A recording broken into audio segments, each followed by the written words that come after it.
Olá, galera! Então, para a gente finalizar aí o nosso bimestre, o nosso semestre também, nós vamos fazer aqui rapidinho uma correção da nossa avaliação bimestral, beleza? A avaliação que vocês fizeram aí na semana passada. Então, vamos lá. Então, começando aqui pela primeira questão, certo? Vamos lá. Marque a alternativa correta que aponta a corrente do movimento filosófico que inspirou os militares na deposição de Dom Pedro II em 15 de novembro de 1889, se mostrarem como salvadores da pátria e garantidores de apoio para as causas republicanas. Então, gente, a resposta correta dessa questão é o item B, positivismo. O positivismo é uma teoria segundo a qual diz que a humanidade ela tende a seguir uma marcha progressista, né? De que a humanidade ela tende a seguir sempre um progresso, a evoluir. Por isso que eles consideravam que a proclamação da República trazia essa evolução, ok? A segunda questão, marque a alternativa correta dos fatos decorrentes do final do século XIX, porque os fazendeiros romperam com o imperador Dom Pedro II logo após a abolição da escravidão em 1888. Bom, a resposta correta dessa questão é o não pagamento da indenização, certo? Quando Dom Pedro II aboliu a escravidão, na verdade nem foi ele, né? Foi a princesa Isabel que assinou, que ela estava ali no momento governando, mas o governo dele foi que fez isso. Eles não deram nenhum tipo de indenização, né, para os fazendeiros que eram donos de escravos. Então, isso causou a indignação de muitos desses fazendeiros.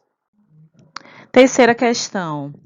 O governo de Floriano Peixoto foi o segundo governo do Brasil durante o período republicano, estendendo-se de 1891 a 1894. A cidade de Desterro, que teve o seu nome modificado em homenagem a uma batalha vencida por Floriano, né? Qual é o nome que essa cidade passou a ter? Bem fácil aqui da gente saber só pelos nomes, né? É item C, Florianópolis. Floriano, Florianópolis. A questão 4 é mais uma questão aí sobre o Floriano. Floriano Peixoto foi presidente do Brasil de 1891 a 1894. O mesmo teve um apelido na história bastante conhecido por ser o Marechal de Ferro, item A. Esse era o apelido dele, por ele ser um homem bastante rígido nas suas decisões, né? Então ele foi conhecido como Marechal de Ferro. Passando aqui para a quinta. O coronelismo foi um mecanismo de controle dos votos que era uma prática muito comum, também chamado de B, voto de cabresto. Era aquele voto controlado, em que as pessoas votavam em quem o coronel, em quem o líder político daquela região mandava. Então, voto de cabresto. Questão 6. A Primeira República durou de 1889 a 1930. Houve na sociedade brasileira revoltas que, a despeito das diferenças, expressaram a insatisfação e a crítica de grupos populares quanto aos mecanismos de exclusão social e política e as estratégias de expansão dos interesses oligárquicos, então vigentes. Assinale a alternativa que identifica corretamente revoltas dessas, ou seja, qual a opção aqui que indica revoltas ocorridas nesse período da chamada Primeira República, né? Então, bom, não confundam essa questão. Vocês têm que marcar o item em que todas as opções estão corretas. Então, é o item A, certo?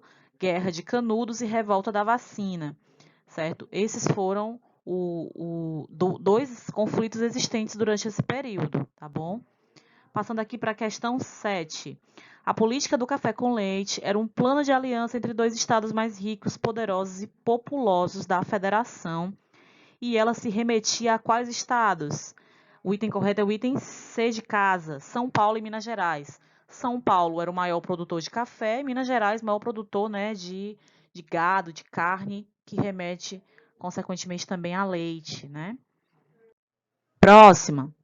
Oitava questão. Marque a alternativa correta sobre o tenentismo no Brasil durante a Primeira República. É correto dizer que o item correto é o item, aqui nessa questão, o item B de bola. Ó. Foi um movimento constituído por jovens tenentes do Exército que realizaram várias manifestações contrárias ao governo das oligarquias durante a Primeira República no Brasil. Pronto, perfeito, né? Se você for ler os outros itens, você vai ver que você elimina. O item A, por exemplo, foi um grupo formado por jovens tenentes com o objetivo de instalar um regime comunista, socialista no Brasil? Não tem nada a ver. Representa o grupo das oligarquias aqui na C? Não. Constituiu-se por jovens militares durante os anos 1920 e 30. Até aqui está correto. Mas com a prioridade de continuar com a política do café com leite? Não, pelo contrário, eles faziam oposição. Então vamos aqui para a questão 9. Dentre os objetivos do movimento revolucionário de 1930, que conduziu Vargas ao poder, apontamos. Nesse caso aqui, o item correto é o item B de bola. Reorganizar a estrutura econômica do país, violentamente atingido pela crise de 29, e, por fim, a hegemonia política da burguesia cafeeira. E, por último, a questão 10, vamos lá. Marque a alternativa correta sobre o Estado Novo. Ele representava as seguintes características. O item correto aqui, no caso, é o item A, crescimento industrial, nacionalismo e autoritarismo. Nesse período foi bastante desenvolvida a industrialização no Brasil, principalmente por conta da guerra, né, porque os mercados o mercado europeu e o mercado americano ficaram parados, então o Brasil teve que começar a se industrializar, né, para poder ter os seus produtos industrializados. Então o item correto é o item A. Saneamento da economia, comunismo, não, muito pelo contrário. A gente sabe que o Vargas ele era totalmente anticomunista, então o item B a gente já sabe que não é. Item C, centralização política, coronelismo, não, o coronelismo era lá da Primeira República. Então o item C a gente já sabe que não é. E item D, estimula as privatizações, liberalismo e trabalhismo.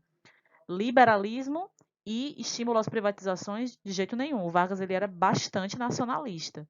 Então, gente, qualquer dúvida que vocês tiverem aí em relação a alguma questão, é só vocês entrarem em contato comigo, que eu estou aqui para sanar, ok? Obrigada.